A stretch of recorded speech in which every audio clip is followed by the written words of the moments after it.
नमस्कार दोस्तों, इस पर्टिकुलर वीडियो में मैं बात करने जा रहा हूं कि अभी तक का जो हमारा 10+2 एजुकेशन सिस्टम था, जिससे मोस्ट प्रोबेबली आप गुजर चुके हैं, मैं गुजर चुका हूं, उसको कैसे रिप्लेस किया जाएगा और उसके जगह कैसे 5+3+3+4 एजुकेशन सिस्टम मॉडल आएगा और क्या है ये 5+3+3+4 एजुकेशन सिस्टम मॉडल। इस वीडियो में मैं आपको बहुत ही आसान भाषा में समझा दूंगा, तो बने रहेगा वीडियो में, क्योंकि वीडियो बहुत ज्यादा यूजफुल और नॉलेजेबल होने जा रही है। और नेशनल एजुकेशन पॉलिसी 2020 की बात करें तो ये हमारे देश के इतिहास की तीसरी नेशनल एजुकेशन पॉलिसी है और इन सभी टॉपिक के बारे में मैं आपको अपनी पिछली वीडियो में बता चुका हूं। तो अगर आपने वो वीडियो नहीं देखी है तो मैं इस वीडियो के डिस्क्रिप्शन में दे दूंगा उसका लिंक, और आप वहां पे आपका सारा डाउट क्लियर हो जाएगा कि ये नेशनल एजुकेशन पॉलिसी क्या है, इसकी हिस्ट्री क्या रही है और कैसे इसका जीडीपी का 6% अब एजुकेशन पे यूज किया जाएगा, उसका क्या फायदे हैं और किस हिसाब से इसको यूज किया जाएगा, किस किस सेक्टर में यूज किया जाएगा, सब कुछ बता चुका हूं अपनी पिछली वीडियो में। तो अगर आपने वो वीडियो नहीं देखी है तो इस वीडियो के डिस्क्रिप्शन में मैं दे दूंगा, पहले ये वीडियो देखिए, उसके बाद जाके वो वीडियो भी आप देख सकते हैं। इस बार की जो हमारी नेशनल एजुकेशन पॉलिसी है वो बहुत जगह से सलाह मशवरा लेकर बनाई गई है। जैसे कि सरकार खुद बता रही है कि देश के 676 जिलों में से 2.5 लाख से अत्यधिक ग्राम पंचायतों में से 2 लाख से अत्यधिक लोगों ने अपनी सलाह मशवरे दिए हैं इस नेशनल एजुकेशन पॉलिसी में। तो गवर्नमेंट ने क्या किया है कि उन सभी सलाह मशवरों को इसमें इंक्लूड करने की कोशिश की है, जो कि उनको लगा कि ये यूजफुल हो सकता है। ये नेशनल एजुकेशन पॉलिसी 2020 समझने के लिए आपको 2 चीज समझना पड़ेगा कि मौजूदा एकेडमिक स्ट्रक्चर कैसा है भारत का और ये आने वाला एकेडमिक स्ट्रक्चर कैसा रहेगा। तो सबसे पहले बात करते हैं मौजूदा एकेडमिक स्ट्रक्चर की। तो सबको पता है गाइस कि जो बच्चा होता है वो क्लास 1 से 10 तक की उसकी उम्र होती है 6 से 16 साल तक के बीच में। मतलब कोई भी बच्चा 6 से 16 साल तक के बीच में क्लास 1 से क्लास 10 तक का सफर तय करता है। तो उसमें वो मैथ पढ़ता था, ह्यूमैनिटीज पढ़ लेता था, सोशल साइंस पढ़ता था, इंग्लिश पढ़ता था, हिंदी पढ़ता था, इस प्रकार से सारे सब्जेक्ट पढ़ता था, जिस पर लर्निंग पे ज्यादा फोकस किया जाता था। पहले की बात कर रहा हूं, जो इसमें से आप गुजर चुके हैं, मैं गुजर चुका हूं, उस पर लर्निंग पे ज्यादा ध्यान दिया जाता था। और बच्चा मेंटली कैसा ग्रो कर रहा है, बच्चे के ऊपर स्ट्रेस कितना पड़ रहा है, इस पर ये हमारा एकेडमिक स्ट्रक्चर ध्यान नहीं देता था। और उसके बाद जब आप 10th क्लास पास कर लेते थे और उसके बाद आपको एक स्ट्रीम चूज करनी होती थी, चाहे आप कॉमर्स की स्ट्रीम चूज कर रहे हो, चाहे आप मैथ की, चाहे बायोलॉजी की, तो उस स्ट्रीम को लेकर आपको 2 साल पढ़ना होता था। तो उस पे भी ज्यादा लर्निंग पे फोकस होता था, जिससे क्या होता था कि बच्चे पे स्ट्रेस ज्यादा हो जाता था। बच्चे के ऊपर मेंटली वो ग्रो नहीं कर सकता था, क्योंकि वो उम्र भी ऐसे ग्रो करने वाली उम्र होती है, फिजिकली ग्रो करने वाली उम्र होती है, मेंटली ग्रो करने वाली उम्र होती है। तो अगर बच्चे पे सिर्फ लर्निंग का प्रेशर रहेगा तो वो ओवरऑल ग्रो नहीं कर सकता है, सिर्फ एक ही सेक्टर में ग्रो कर सकता है। तो पहले के मतलब मौजूदा जो इस समय जो हमारा 10+2 एकेडमिक स्ट्रक्चर है, ये ऐसा स्ट्रक्चर था जिस पर लर्निंग पे ज्यादा फोकस किया जाता था। और अब बात करते हैं कि आने वाले स्ट्रक्चर में क्या होने वाला है, क्या इसमें इस मौजूदा स्ट्रक्चर के मुकाबले क्या बदलाव है, उसके बारे में बात करते हैं। जो हमारा प्रेजेंट एकेडमिक स्ट्रक्चर है उसको 3 भागों में बांटा जा सकता है। आपके स्क्रीन पर इस समय एक ग्राफ दिखाई दे रहा होगा, उस ग्राफ को आप ध्यान से देखिए, बिल्कुल ध्यान से देखिए। जो हमारा प्रेजेंट एकेडमिक स्ट्रक्चर है गाइस, इसको 3 भागों में तोड़ा जा सकता है। एक फाउंडेशनल स्टेज, एक मिडिल स्टेज, उसके बाद एक हायर स्टेज है।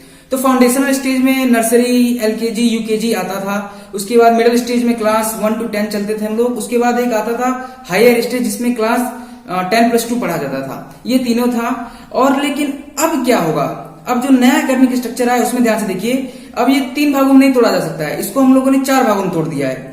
एक हो गया आपका गाइस फाउंडेशनल स्टेज, उसके बाद हो गया प्रीपेरेटरी स्टेज नया आया है, उसके बाद मिडिल स्टेज आया है, उसके बाद हायर स्टेज आया है।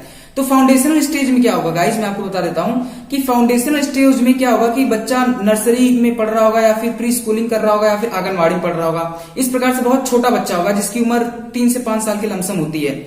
उन सभी बच्चों में क्या होगा, बुक्स तो पढ़ाई जाएंगी, ऐसा नहीं कि बुक्स पे ध्यान नहीं दिया जाएगा, बुक्स रहेंगी, कम बुक्स रहेंगी, लेकिन उसके साथ साथ उस पर क्या रहेगा, बच्चे को हर प्रकार से ओवरऑल ग्रो करना। जैसे उसको सिंगिंग सिखाया जाएगा, इन्वायरमेंट के बारे में बताया जाएगा, आर्ट्स के बारे में बताया जाएगा, एथिक्स के बारे में पढ़ाया जाएगा, मतलब उसको ओवरऑल ग्रो किया जाएगा। सिर्फ लर्निंग पे ध्यान नहीं दिया जाएगा, उसमें स्पोर्ट्स करवाया जाएगा, हर प्रकार से बच्चों को मैच्योर किया जाएगा। उसके बाद जो प्रीपेरेटरी स्टेज है, लेकिन एक चीज और मैं बताता चलूं कि ये जो फाउंडेशनल स्टेज में है उसमें एक भी बच्चे को पेपर नहीं देना होगा। अमूमन क्या होता था, जो प्रेजेंट एकेडमिक स्ट्रक्चर है इसमें बच्चा अगर क्लास नर्सरी से ही है तो उसको एग्जाम देना पड़ता था, जिससे कि स्ट्रेस रहता था छोटे से बच्चे पे, जिसकी उम्र मात्र 4 साल 5 साल है, उसको भी पेपर देना पड़ता था और उससे स्ट्रेस आता था उस छोटे से बच्चे पे। लेकिन अब क्या रहेगा कि फाउंडेशनल स्टेज पे कोई पेपर नहीं देना होगा, आपका पेपर देने का सिलसिला जो है और एक चीज और, अब जो फाउंडेशन स्टेज है गाइस वो अब 3 साल से बढ़ाकर 5 साल कर दिया गया है। इसका मतलब इसमें अब क्लास 1 to 2 भी आ गया है। नए एकेडमिक स्ट्रक्चर की बात कर रहा हूं। पुराने एकेडमिक स्ट्रक्चर में सिर्फ 3 साल तक ही था ये foundation stage, nursery, KG, LKG. लेकिन अब जो नया एकेडमिक स्ट्रक्चर आया है इसमें ये जो फाउंडेशन स्टेज है 3 साल से बढ़ाकर 5 साल कर दिया गया है, जिसमें क्लास 1 to 2 भी आ गया है। यहां तक यानी कि अब जो नया बच्चा होगा वो क्लास 2 तक कोई भी एग्जाम नहीं देगा। उसका एग्जाम का सिलसिला चालू होगा क्लास 3 to क्लास 3 से चालू होगा, जिसको हम लोग कहेंगे प्रीपैरेटरी स्टेज। इसमें भी बच्चों पे कोशिश ये की जाएगी कि किताबों से कम लर्निंग करवाई जाए और ओवरऑल ग्रो किया जाए। और इसमें क्या होगा प्रीपैरेटरी स्टेज में कि बच्चे को किसी भी लैंग्वेज का प्रेशर नहीं डाला जाएगा। अमूमन क्या होता था कि बच्चे को इंग्लिश सिखाने पे ज्यादा प्रेशर दिया जाता था, कोई और भाषा सिखाने ज्यादा कोशिश किया जाता था, लेकिन अब रीजनल लैंग्वेज पे भी फोकस किया जाएगा। अगर कोई बच्चा किसी पर्टिकुलर एरिया से आता है और वहां की कोई पर्टिकुलर रीजनल लैंग्वेज है तो उस पर भी फोकस किया जाएगा। इसका मतलब इंग्लिश पे प्रेशर नहीं दिया जाएगा। उसके बाद आता है guys middle stage. Middle stage में आपको क्या रहेगा कि आपको 10 दिन बैगलेस पीरियड होगा आपके लिए, जो मिडिल स्टेज के बच्चे होंगे। इसका मतलब क्लास 6 से 8 तक के बच्चों को मिडिल स्टेज की कैटेगरी में रखा गया है, जिसमें बैगलेस पीरियड 10 दिनों का होगा, जिसमें आपको कारपेंटरों से कुछ सीखने को मिलेगा, प्लम्बरों से कुछ सीखने को मिलेगा, पेंटरों से कुछ सिखाया जाएगा। इस प्रकार से आपको ओवरऑल मैच्योर किया जाएगा कि सिर्फ लर्निंग ना करे बच्चे, हर डिपार्टमेंट में, हर सेक्टर में बच्चों को कुछ ना कुछ नॉलेज रहे, जिससे कि बच्चे क्या बने, स्किलफुल बने। उसके बाद आता है आपका हायर स्टेज गाइस। अभी तक क्या हो रहा था कि हमारे पुराने स्ट्रीम में क्या हो रहा था कि बच्चे ये होता था कि कोई पर्टिकुलर स्ट्रीम चूज करते थे, उसके बाद उसी स्ट्रीम में रह जाते थे। जैसे कि कोई अगर मैथ का बच्चा है तो अगर वो मैथ का सब्जेक्ट चूज करता है तो फिजिक्स, केमिस्ट्री, मैथ इसी में साल भर उसी में फंसा रहता था 2 सालों तक। लेकिन अब क्या होगा, जो हायर स्टेज है वो 4 इयर्स का हो चुका है, यानी पहले के मुकाबले सिर्फ 2 ही साल रहते थे हायर स्टेज, यानी 10+2 ही हायर स्टेज थे। लेकिन अब क्या होगा कि अभी 4 सालों तक हायर स्टेज बढ़ाया जा चुका है, यानी कि क्लास 9, क्लास 10, क्लास 11, क्लास 12 इन सभी 4 क्लासेस को मिलाकर हायर स्टेज बनाया जा चुका है। और अगर हम बात करें कि हाई स्टेज में पर्टिकुलर होगा क्या, तो बोर्ड एग्जाम तो होंगे। काफी लोग ये अफवाह फैला रहे हैं कि बोर्ड एग्जाम नहीं होंगे इस नए एकेडमिक ईयर जो आएगा, लेकिन गाइस बोर्ड एग्जाम तो होंगे। जो नया एकेडमिक सेशन कोई भी आए बोर्ड एग्जाम होने वाला है। लेकिन इसमें होगा क्या, जैसे कि क्लास 10 पास करने के बाद अगर हम लोग बात करें एग्जिस्टिंग एकेडमिक स्ट्रक्चर की, तो इसमें क्या होता था कि बच्चे को पर्टिकुलर स्ट्रीम चूज करना होता था, उस स्ट्रीम के बाहर वो कोई सब्जेक्ट नहीं पढ़ सकता था। लेकिन अब इसमें क्या होगा कि अगर कोई बच्चा मान लीजिए ह्यूमैनिटीज पढ़ता है, तो ह्यूमैनिटीज पढ़ने वाला बच्चे को अगर फिजिक्स अच्छा लगता है तो फिजिक्स भी पढ़ सकता है क्लास 11th में, क्लास 12th में वो बोर्ड का फिजिक्स भी दे सकता है ह्यूमैनिटीज पढ़ते हुए। तो मल्टी सब्जेक्ट ला दिया गया है, यानी कि आप कोई भी स्ट्रीम चूज कर सकते हैं। मल्टी सब्जेक्ट हो चुका है कि आपको कोई मतलब लिमिट नहीं रहेगी कि आप कौन सा सब्जेक्ट पढ़ेंगे। अगर इस स्ट्रीम को चूज करेंगे तो ये सब्जेक्ट पढ़ेंगे, उस स्ट्रीम को चूज करेंगे तो ये सब्जेक्ट पढ़ेंगे।